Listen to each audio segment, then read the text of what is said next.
Do you feel the calling to help the world heal in these times of uncertainty from violence and trauma using powerful spiritual tools combined with action? Do you want to shift your personal and our collective destiny lines from war, oppression, and genocide into peace? If so, I warmly welcome you here today. This is Destiny Lines, sacred activism for peacemaking and ending violence. My name is Rachel Mann, sacred activist, healer, coach, social scientist, and spiritual teacher.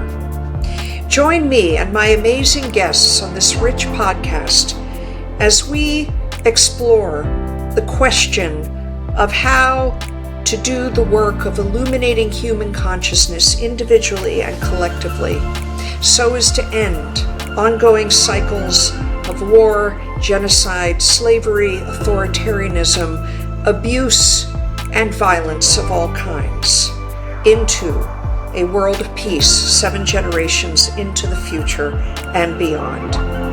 Come learn from my stories, experiences, and research, as well as those of amazing thought leaders working on the front lines, both spiritually and in mainstream settings of peace building, conflict, and violence.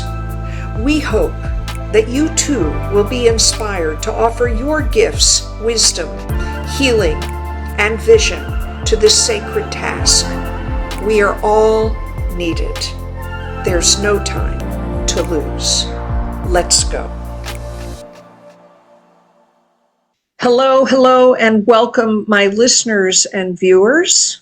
This is Rachel Mann, PhD, the founder of this podcast, Sacred Activism for Peacemaking and Ending Violence. I am so very, very grateful that you are joining me here today in this time of great chaos, trauma, and change. And I am so pleased to introduce Maryann Weston, former award-winning journalist, Australian author, and YouTube Psychic-Astrologer, and founder of Revealing Light. I myself have been listening to Maryann's powerful, insightful, and illuminating YouTube videos on global and political events, as well as on spiritual topics, and particularly about what is going on here in the U.S. And as a U.S. citizen myself, who has been profoundly concerned and chagrined by not only what is going on more lately with the movement in my country, and of course even around the world towards authoritarianism, but also with Russia's war on Ukraine and so much more, I deeply appreciate Maryann's commitment to helping those of us living in the U.S. as well as around the globe. So, following a battle with cancer and recovery in 2015, when her dormant psychic abilities were reawakened, Maryann established multiple spiritual platforms, a spiritual blog and podcast, as well as a Patreon platform. She has a BA in communications, a Bachelor of Social Sciences, a postgraduate diploma in education, and a diploma of community service. And she has also studied mediumship, shamanism, astrology, tarot, and Wicca. So she is a woman of my heart, an academic, and become a shamanic healer. So nowadays, Maryann is a clairvoyant and psychic medium who combines these gifts with journalism and research skills to interpret how universal and spiritual truths apply and impact our world. So she's covering multiple topics: global events, climate change, politics, and future world trends and events. She is often, very often, accurate. She also uses astrology to look at major planetary movements and conjunctions impacting our world and world leaders, including Donald Trump. And I believe that she has now 151K followers on her YouTube channel, Revealing Light Tarot and Astrology. So all the links to contact her are below. So what I also want to emphasize is that Maryann her book has recently been released, Revealing Light, How Cancer Illuminated My Divine Blueprint. This is a deeply spiritual book, which I am enjoying very much. I haven't finished it completely, which takes the reader through her evolution as a result of cancer and chemo treatments and other treatments from her mainstream career and how it opened up her gifts. So I am so happy to welcome you, Maryann. I could go on and on about your brilliance, spiritually, pragmatically, but what I'm going to do now is really hand it over to you, and I'd like you to really, share with your readers anything you'd like to say about yourself, about your life, about your journey, and then you and I are going to dive into questions and hopefully have a really lively dialogue. Well, thank you for that lovely introduction, Rachel. You said such complimentary things, and I'm very humbled by them. I did want to pick up on a point that you made about universal truths, universal and also practical truths. One of the things that I have always, I guess, known, have had revealed, have discovered throughout my lifetime is that the truth, the universal, you can't argue against the truth. It comes out eventually. And it is, if you want to substitute another word for that, it is a growing awareness and a consensus that people come to, and that is when change occurs. So, there's that old saying that your truth is different to mine. Well, that is your awareness is different to my awareness. And I think that the purpose of adversity in our lives, whether it's, you can look at it at the macro level or the global level or the inner level, is that we are given situations, experiences, adversities, and even, on the other hand, joy and happiness to take us through a process of growing awareness. And so when I do tarot in my readings, the Ace of Swords will often come out as an energy, which is in essence, it is the essence of a clarity, a seed of clarity. That's what the Ace of Swords. And then that grows throughout the journey of the minor arcana. The Ace of Swords is coming forward a lot in this global world that we find ourselves. Interesting. But yesterday it was in the past position, which tells me there has been a seed of clarity, which has, or awareness, as I like to say, been planted that will grow now. Now, where that takes us is what we're going to be finding out. But that process isn't, in one way it's linear, but in many other ways we will keep coming back to that awareness. It may be new awareness, it may be modified awareness, but eventually we'll get to a consensus. Now, my cancer journey was almost like a mirror of my other experiences in life, which began with obviously soul lessons that I needed to have, but an evolutionary process nevertheless. And so when I was diagnosed with cancer, I was full on into a mainstream career. I had been building a mainstream career for decades before that.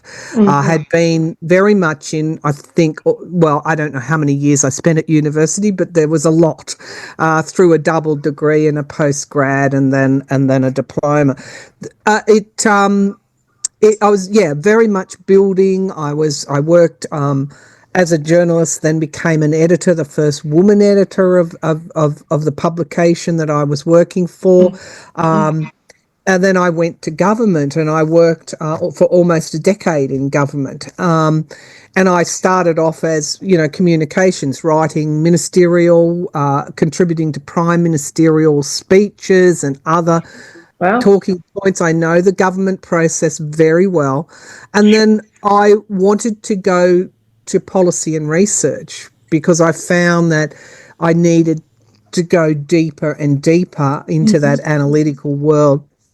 And so I was able to work on policy for rural communities, welfare, social capacity building for rural communities around Australia, and also to evaluate what we were doing in those communities as to whether it was successful or not. So, and then from that, new programs were then designed. So I became a program manager there for a little while as well.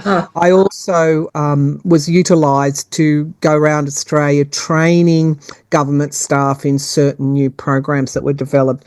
I then ended up leaving government and working with an Indigenous firm that consulted to government, and I did similar work there, a mixture of communication, policy.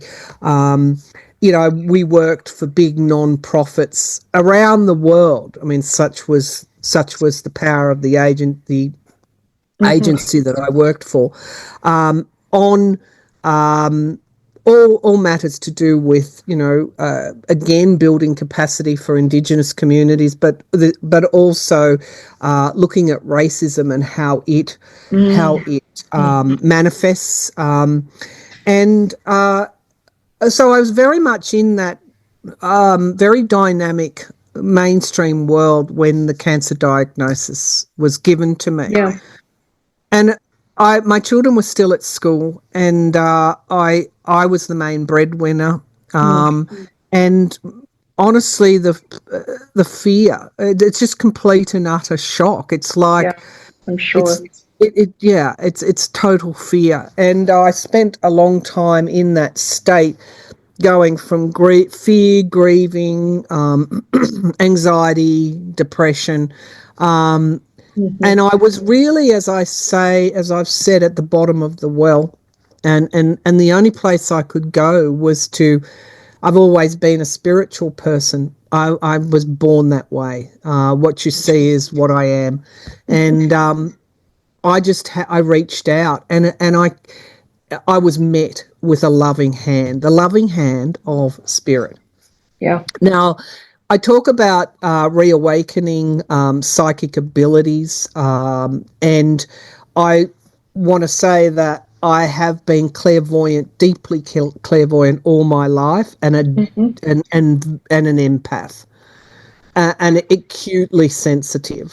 And I didn't have those kind of role models in my life. I was born and raised as a Catholic. That would have given me an understanding of what this clairvoyant stuff was all about, and also explained to me why I felt when I was in a room, why I was picking up on other people's emotions, why I felt really acutely uncomfortable. Right. No one sort of explained that to me. But as I was told, because of my vivid imagination, that's what they put it down to in school. Yeah. I had a very good teacher in year 5, which is fifth grade back in the day, and she was an English teacher. Like, she was from England, and she was here backpacking around Australia. She began working at our school, Miss Ralph, and she asked us to write what was a composition, which is a little story, and I somehow explained that I went into trance, like a trance-like thing, and that I went to a place that I didn't know, and that's where I saw the pictures, and that's what I wrote about. Oh. She called me up after class and said, she got me to explain it to me. I guess she was wondering whether I was joking or not. She found that I wasn't, and thereafter cultivated in me the vivid imagination. And she opened her own personal library to me of kids' books. I became an avid reader. I was encouraged to write and use this vivid imagination. And that's why I became a writer, a journalist and a writer. because journalists just don't do news stories. They do feature stories. They do all sorts Sure. of stuff. And that's why I studied to be a journalist. But in actual fact, all throughout my life, I've had this clairvoyance, whether it is picking up on my own mother's unhappiness, or whatever the situation was, being prophetic about people turning up, visiting us, phone calls that I knew were going to happen, situations that it's almost like you feel other people's pain, but you Yeah. know what's coming before it comes. Mm-hmm. And so when I had cancer, and I reached out in the only way that I could in utter desperation, Yeah. I certainly know what those biblical verses mean now when they say, you know, in anguish I looked up and saw Spirit in utter anguish. I did, and I reached out, and I was met with the full force of spiritual phenomena in my life throughout the cancer treatment and surgery and treatment. Yeah. And it just reaffirmed to me, it took me to a higher place, a more, a higher minded place Sure. throughout that journey. And it just gave me absolute proof that I would be okay. And if I wasn't okay, I had someone holding my hand right throughout that journey.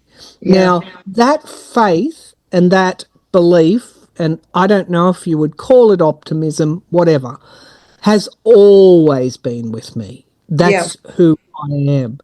But during treatment, I went to see a psychic healer, Reiki practitioner, and he said to me, "You need to study Reiki because you're a healer." He said, "You're one of the very few. There are a lot of people who say I'm a healer, but you're one of the few who actually are." Yeah. And I kept getting that repeated message. And so I did Reiki 1 and 2. But when I was attuned into Reiki, the phenomena was incredible there around that time of the attunement. I've always been an activist as well, an advocate, an activist. Obviously, in the work that I've done, I've always worked either in investigative journalism to uncover corruption in government, to do policy that makes lives better, to in working for an Aboriginal and Torres Strait Islander agency to lend whatever skills I had to their work. And now, as an extension, I'm working to somehow find that truth that we were talking about, that awareness, Yeah. and to let people know where we're at with that, and Yeah. to somehow give them, through the phenomena that happens on my videos as well, an opportunity to reach out in their own way to Spirit, and to have that faith that all is as it should be, and that we are not powerless. That's the other message, that we are Right. not powerless in this Yeah. journey. We are active participants. Yes. Okay. Well, you hit upon so many things. What I would say is,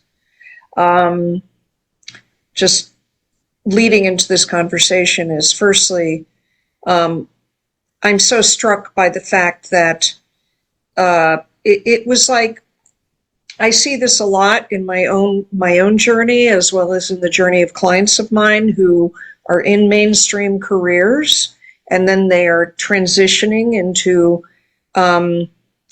harnessing their spiritual wisdom and gifts of healing in service of others in some way. That there is always, there's this seamless, in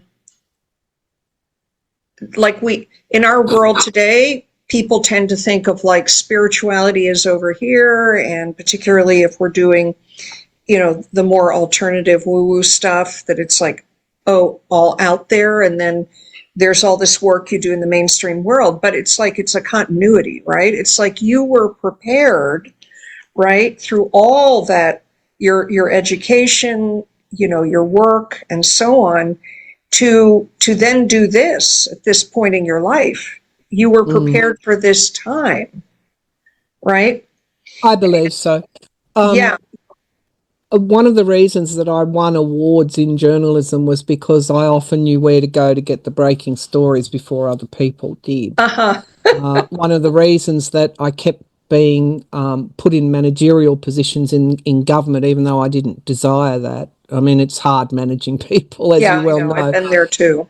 But that was because I seemed to be able to put my finger on the pulse of what was needed at that time. Yeah. And I think, people who succeed in mainstream do have a level of high intuition. That must be one of their attributes. Yet, in all the personality tests that I had to do in the mainstream world, because they were all the go at one time here in Australia. Let's Sure. find out what makes you tick and what makes you successful. They never once mentioned intuition, because Right. that is not the done thing to use that word. No. Mm-mm. However, I see society evolving in a way where, because it's not quantifiable, I guess, but I do see some more emphasis being given to using our intuitive faculties, if you want to put it like that. I hope that we evolve to the point where we can actually, even gut knowing,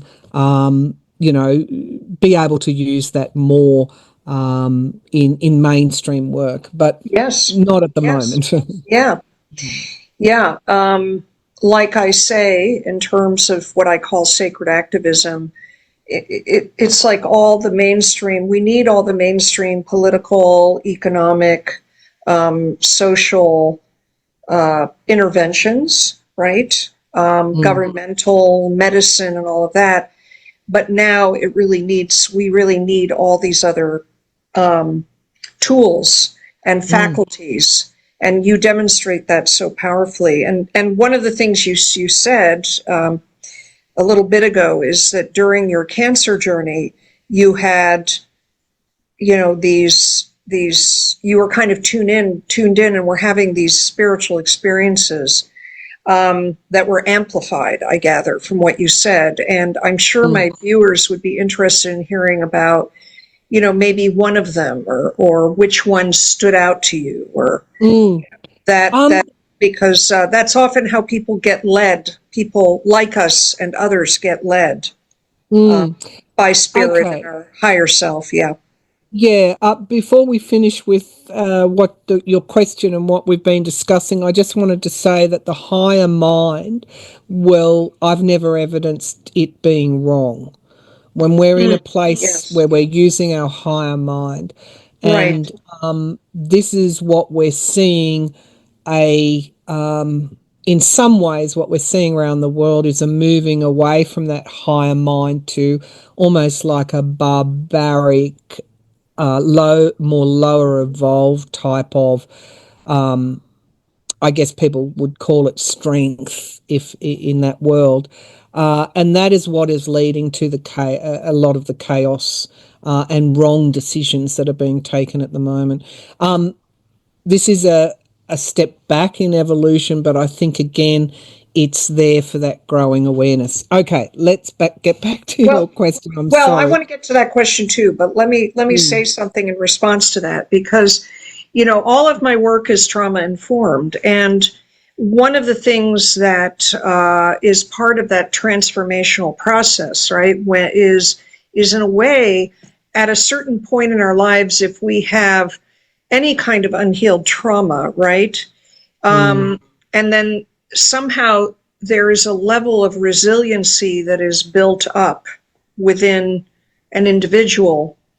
Often that's when the most intense material that hasn't been transmuted and healed comes up. And so there is this this phenomenon where, and we see this on a collective level, right? Where what I call the bloody stream of humanity's history, part of which is this kind of will to domination, right? And it's almost as if, even as I think the portals of consciousness have been widening tremendously over the past half century, and particularly in the last 20 years, that that it is allowed for really kind of crazily for this really deep darkness, like the belly of the beast, to come up. Yes. So that it's seen. You say this often in your YouTube readings, so that we can see it finally for what it is and decide that it is not for us. So, yeah. Yeah, and that's where that truth and awareness comes in.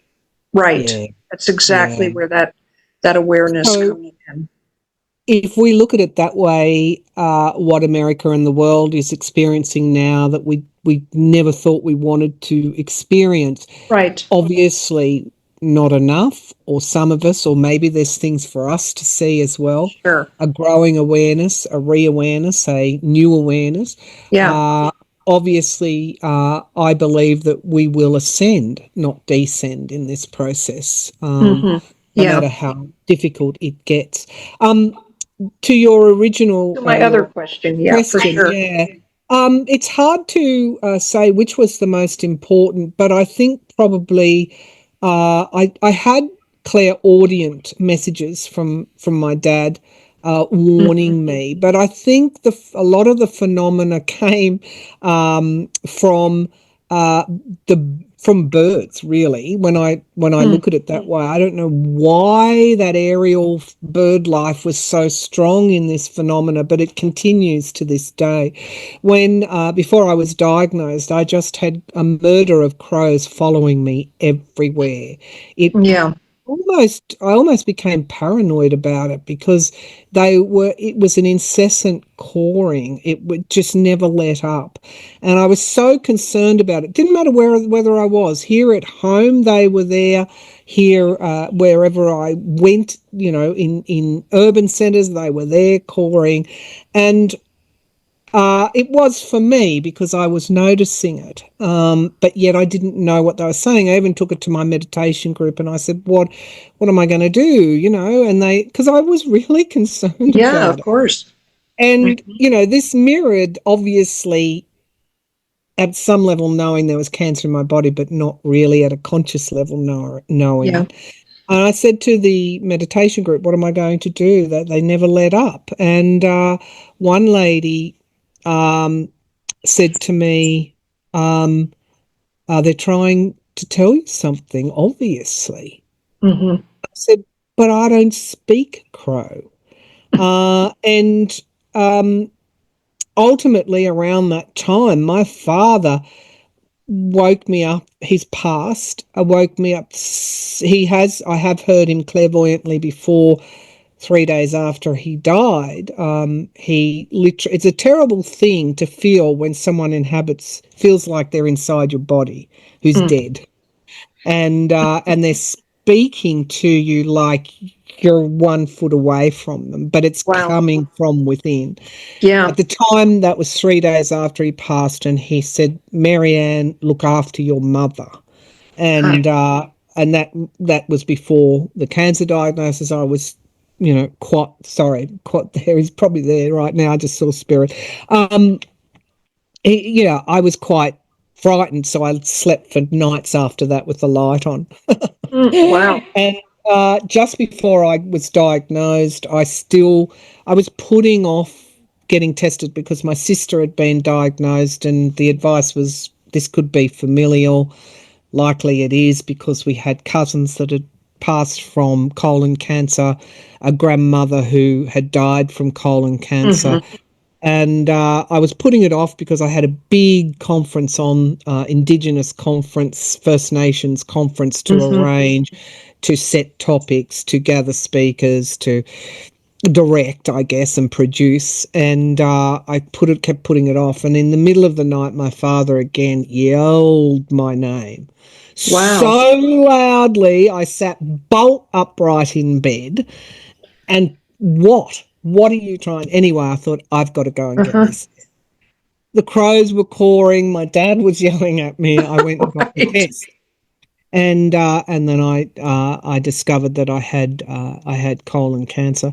So there was that, but the gentleness of spirit manifested through bird life, constant white feathers in my path. Mm. Everywhere I went, they were floating toward me. They were on the ground. Didn't matter if I went to the urban areas, to wherever, the white feathers Mm-hmm. were at my feet. Mm-hmm. My meditation teacher rang up and said, I have a white feather here for you. It's just in my front yard. I know it's for you. And I want to give that to you. She knew nothing about the whole feather phenomenon. My husband was very skeptical. He said, there are white cockatoos around, of course there's going to be white Right, right. feathers. Yeah, but they were marking a pathway for me. That's what Yeah. they were doing. Yeah. And it didn't matter, as I said, whether I was in the middle of Sydney without any trees or whether I was here in my country home. They were marking that pathway. And I Mm-hmm. was telling my husband, driving down the major highway here between where I live and Sydney. It's like a Uh-huh. motorway. And I said, they're here. I'm telling you, Eric, they're everywhere. And he said, "Oh, don't be silly." And as he said that, a white feather came out of the air and hit the windscreen of the car. Right. We're doing 110 kilometers an hour, and Yeah. that, and Yeah. I just looked at him, and he looked at me, and he said nothing. And then thereafter, he said nothing. The other really, I guess, point I want to make around clairaudience as well. So Sure. there was nature phenomenon, there was clairaudience, there was being put in the pathway of people that could help me. There was what I was getting when I was doing my daily meditation and visualization. I was just led. It was a pathway to follow. That's what spirit gave me. Not, I was no longer sitting directionless down in that darkened well. It was a pathway to follow. Yeah. But just when toward the end of radiation, pelvic radiation and neoadjuvant, well, that's chemo before surgery. I had chemo before and after surgery. Mm-hmm. I was really suffering and thinking I can't do Yeah. this any further. And we were in the car, we were driving to the radiation machine. It was a 3-hour round trip every day for 7 odd weeks. And Mm. I just heard the word stasis. Mm. Stasis. And I began to then, again, led in a direction to look at what stasis meant. And I thought, okay, I'm being told to sleep and go within Mm. as much as I can. So I slept in the car. I slept in the waiting room. I slept after my treatment on the way back. I slept in the afternoon. I slept at night. I Mm. slept as much as I could. Maybe, 18 hours out of a 24 Sure. day. Uh-huh. And I don't know, I handed over to my body to heal from this Sure. brutal Uh-huh. treatment. That was the intention of the sleep. And so going into stasis Yeah. allowed me to finish very brutal, painful treatment. Yeah. And when I had my pathology done just before surgery, they said they couldn't find the tumor anymore. They could only find microscopic traces Wow. of. And so all that I had done, the pathways that spirit had led me had ended with a very good prognosis going into Sure. surgery. That's wow. It's Mm, amazing. mm. How And marvelous. yeah, after treatment, I ride every day on my bike, and I'm led in the same way for awareness. Awareness, I don't know what it's called, but I'll be out riding. Two birds will be flying in formation. They always fly over my head. That will lead me to thinking about something and mulling over a health problem and finding a way forward. Sometimes bird life is there. I will pull up to adjust my helmet, and the sun seems on a sunny day, but the sun seems shadowed. So I look up to see why the sun is shadowed. And a cockatoo is spread winged, staying in the same place, which they don't do, Right. almost like it's suspended Wow. for me to look up at. And so there's a lot about light that I continue to experience, light and messages coming through nature that I continue to experience, and that is always there. Getting back to those pesky crows that were giving me that warning, there's a chapter in the book called Blue Crows, and I was walking along the golf course nearby where I live. It was sort of the late afternoon sun, and as a child, crows to me, I grew up on a farm and I kept rescuing baby lambs who their mother had died or abandoned them, and I would I didn't like crows because of course crows would attack lambs and yeah, so I had almost like a dislike of crows. They were black, they were dark, they were Sure. cruel, they were scavengers, they were. Death, yeah. But as I was walking along death, I associated them with death. And as I was walking along the golf course in this sort of afternoon setting sun almost, the two crows that had accompanied me on my walks every day, God, when I look back on it, were flying into the sun, and they became blue.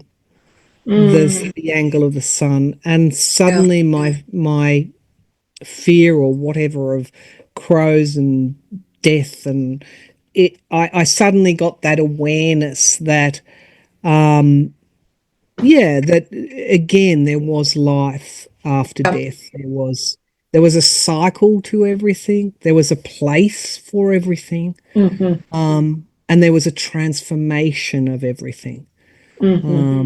And so that's what I get out in nature. That's a very always has been a strong part of me.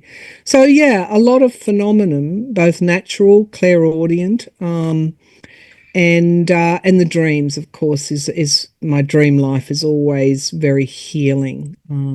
I would dream of my mother, my sister who had passed over at that time, and everything leads me forward. It leads me into inspiration or forward in a pathway.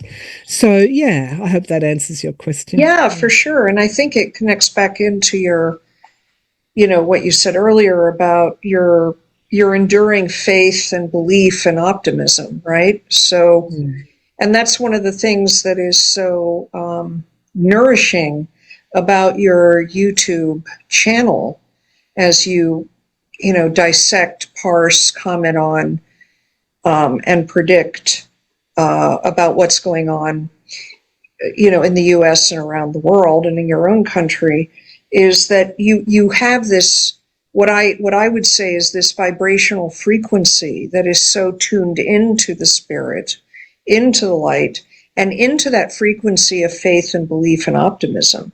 And I think that as much as anything else, like I personally, and I'm sure many of your viewers, that's that as much as the words you're saying and the cards you're pulling and the predictions you're making, right, to help us figure out, handle, and understand and move through this time of terrible violence and war and authoritarianism rising. I think that's where your healing gift really shines through. Yeah, I thought I might be doing hands-on work for healing, but no, Sure. I realize now that it is my voice, it is my Yeah. clairvoyance that is the heal that is in that healing Yeah. frequency. I still open up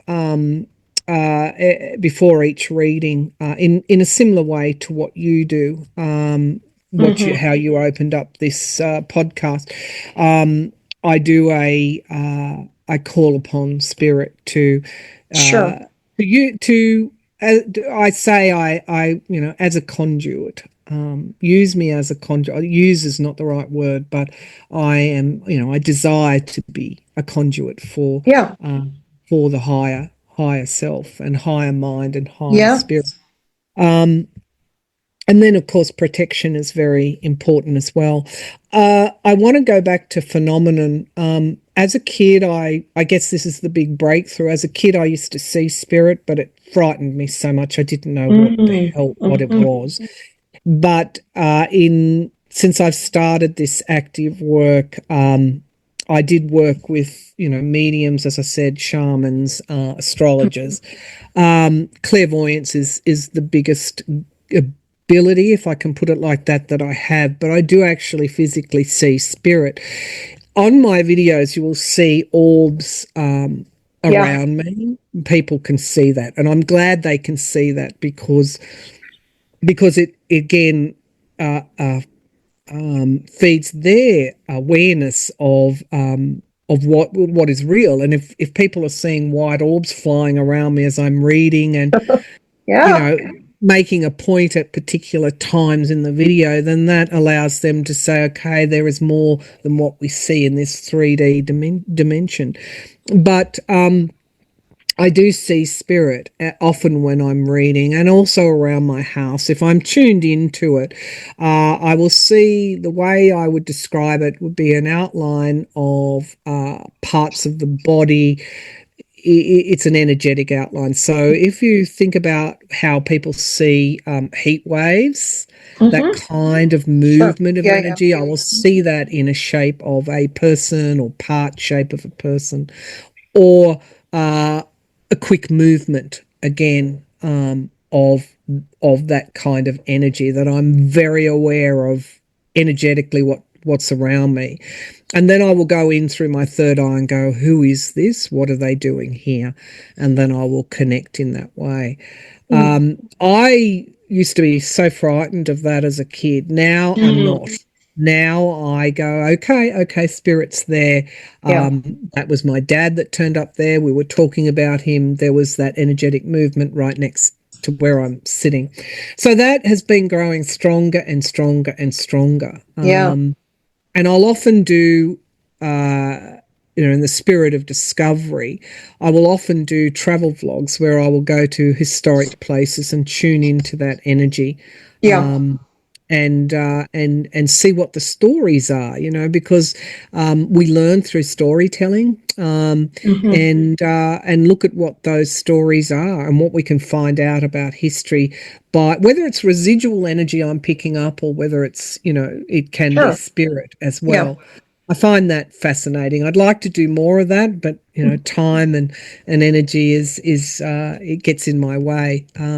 But certainly I'm not afraid of spirit anymore. I will often wake up in the morning when I'm going through a health crisis, and I will see literally the shadow of a person move away as though they've been in vigil while I've been asleep and dreaming. And it's usually my passed over loved ones lending their strength. So I've lost my fear, and that's been a big a fear of what I'm seeing, hearing, and sensing, and that's been a big blessing.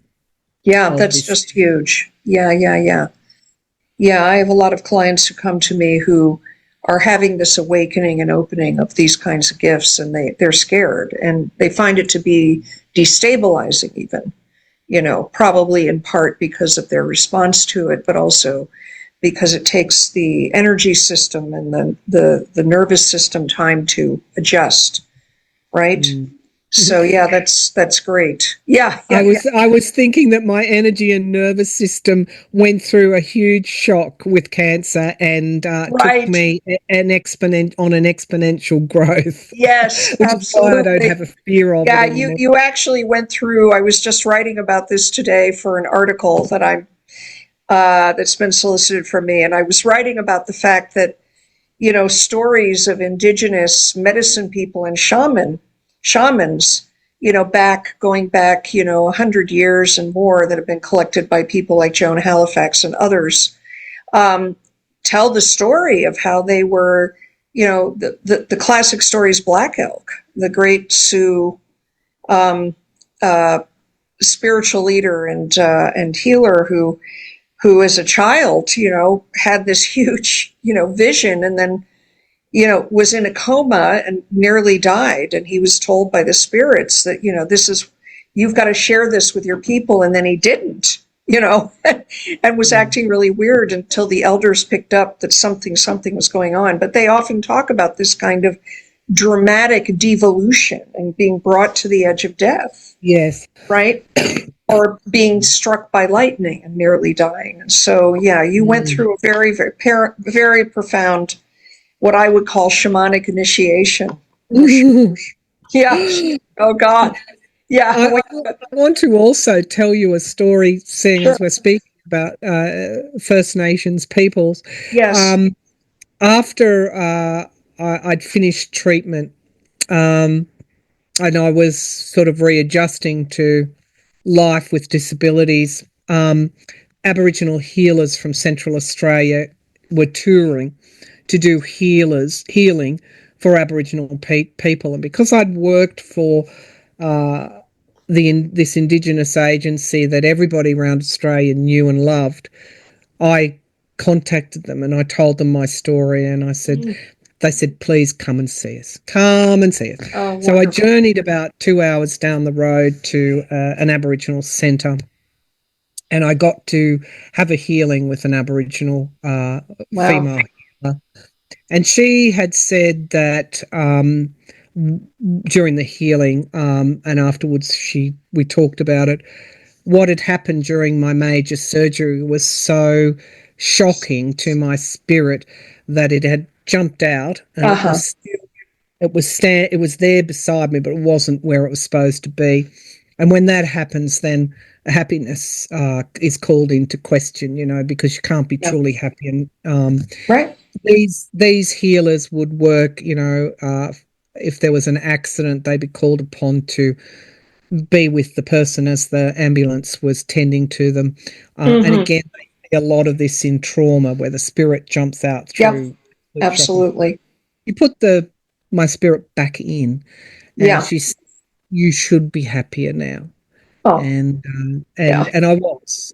So I just thought I'd share that with you Yeah. because, Yeah. yeah, you Yeah. would appreciate that. Yeah. Yeah. Definitely. I appreciate that. So I have had two burning questions throughout the time that I've been watching you. Mm. The first burning question, maybe what I'll do is I'll put both of them out because I don't want to lose track of the second one, and then you can just, you know, do what you're great at doing, which is going deep. The first is you do so much of your readings, so many of your readings are really focused on the US, and here you are, an Australian.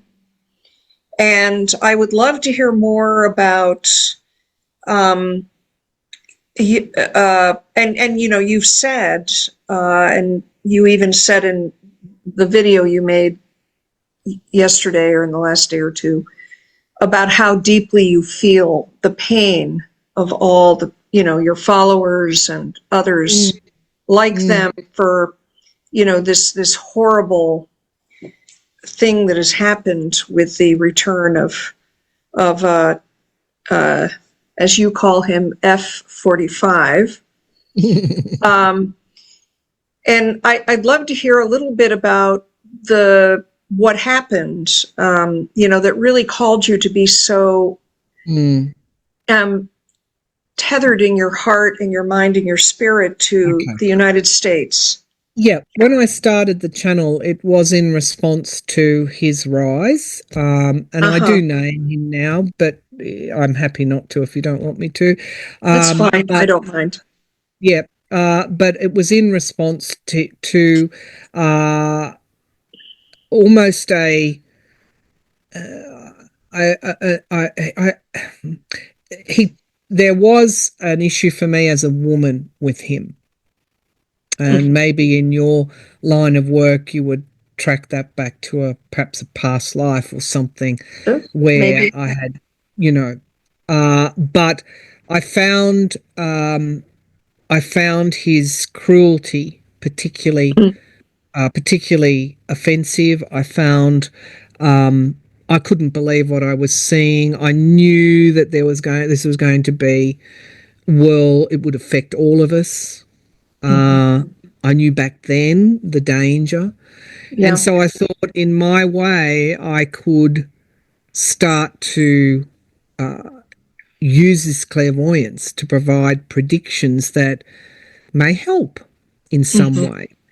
Just as I felt a responsibility, and I went where I felt the need was greatest. And so all through his first presidency, I was predicting and giving hope. And of course, my strike rate is somewhere around 80, maybe greater. 80, no one is right all the time, of course, but I did a review of my 2024 predictions and all but two were correct. Out of an hour and a half long session of predictions. And so often in real time, people will see something that I couldn't have known, couldn't have guessed, the plane crashing on the runway. Yeah. All of the things that people go, wow, how did she know that? Because I saw it clairvoyantly. Sure. I thought I could help, and also it triggered, I guess, the activist and advocate in me. Yeah. And I didn't intend it to go where it went. In his first presidency, I heaved a sigh of relief that I wouldn't have to be in that energy anymore. Yeah, right. And I stopped reading on him, and I said to my viewers, no, nothing more. That's it. We're doing other things now. Yeah. But of course, he didn't go away. He didn't go away. He came back. Yeah. And so, it's not something that I wish to be immersed in all the time. Sure. But now the danger that I saw back in 2016 that motivated me to do what I'm doing has come to pass. Yeah. And I have to see it through now until Americans take back their power. But I'm also looking at it now globally it's a restructure of the world order, and we're now moving away from a unipolar world into a multipolar world, and there will be dangers in certain things that will occur, but there will also be opportunities. And of course, the opportunity for example, Europe becoming more independent is that it is promoting unity within Europe, the continent of Europe. UK is now growing closer, again, mending fences with Europe. They are now looking at some kind of commercial trading, which I predicted at the time of Brexit.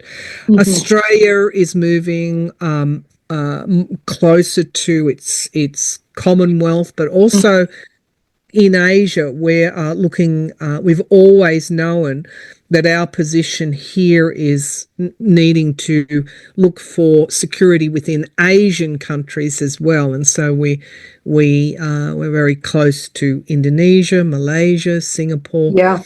Biggest trading partner is China. At one point before Trump, our relationship with China was quite good. We had sister city relationships. We have had joint projects, and no, China was not trying to take over Australia. They were and are our biggest trading partner, and 11% of Sydney population, which is our biggest city, is Chinese. We're a multicultural society. Yeah. And we're proud of that. But of course, the iteration of Trump is throwing our society into turmoil as well. So I'm here doing what I do. Now it's become broader than the US. It's become our society. It's become our world.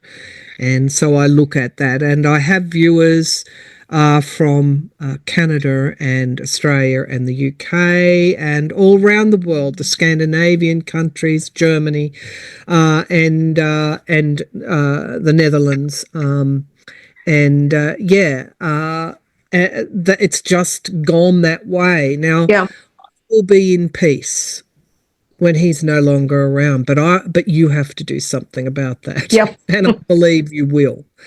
And when that happens, that's it. My channel goes from, yes, I will still do current affairs and global predictions, but I'll be looking forward to be doing so, well, I won't say so much more, because I'm obviously here doing what I'm doing for a reason.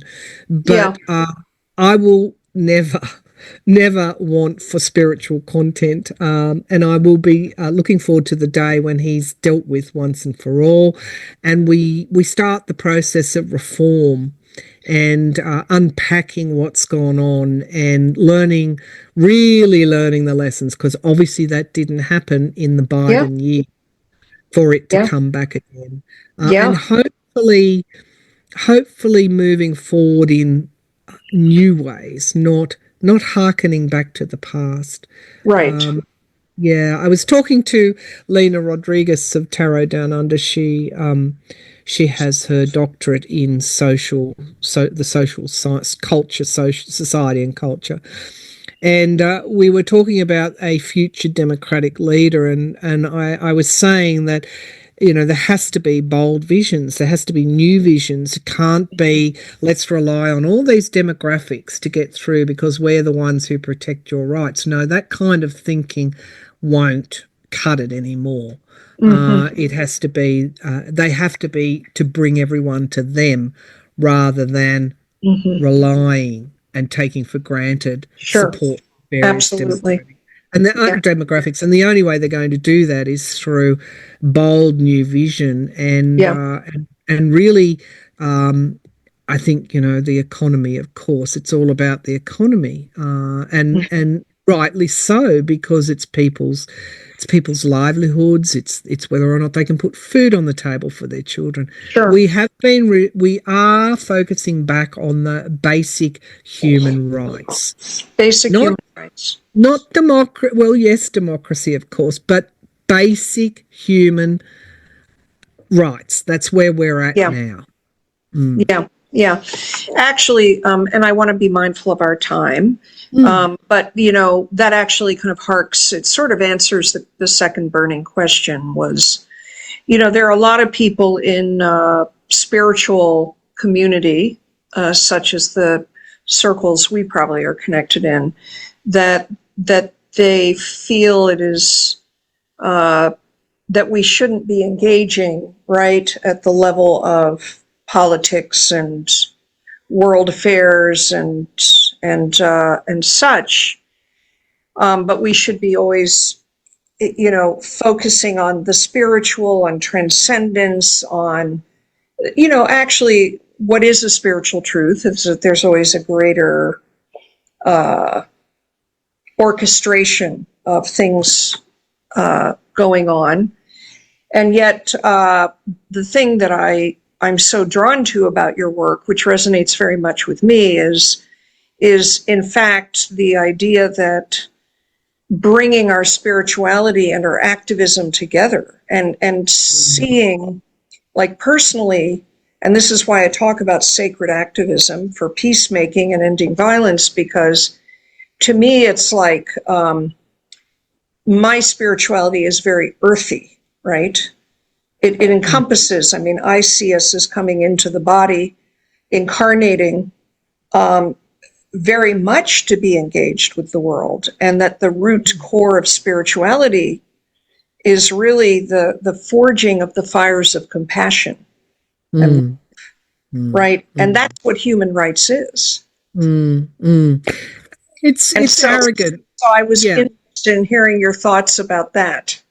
I think it's arrogant to sit on top of a mountain and say, I will not be on your level. I will be sitting here and talking about 5D and how everything will, automatically rise. And Or it's an where's the hard illusion. work? Or it's an in that? illusion. Right. Where is the hard work in that? The work that I do looks at daily, or not daily, but worldly events from a higher perspective. And we get to that truth and awareness tip, Right. which allows people to understand and have a breakthrough in their spiritual, their earthly, spiritual awareness. I'm a human being, but I'm tapping into spiritual energy, and I'm bringing the two together. I'm not a spiritual being looking down and upon anyone. I'm right there in the trenches with everybody else, and that's where I like to be. And I'm helping in the trenches. Sure. I'm not a captain of the ship saying we're going toward, whatever, Ithaca. And I'm there with the crew, and I'm saying, okay, the journey will be perilous. Sure. But we are going to get there. Yeah.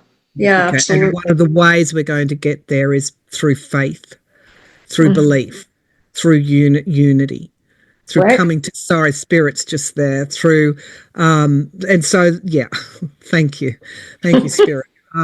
So maybe any detractors might want to rethink a little bit. Sure. So there's so much more I'd love to talk to you about, but I think at this point, what I want to do is, is there anything else you'd like to say or throw in before we wrap this up? I would say that getting in touch with your own spirituality is absolutely important for your resilience. And meditation, if you can meditate, or simply if you find meditation difficult, sit outside in a quiet place in nature and just quieten, go in, quieten yourself and just notice what's around you. Listen in the present moment, be in the present moment. And that kind of can be a start to breaking open that kind of routine that we get into when we're not aware. We're just going through the motions and we're not aware.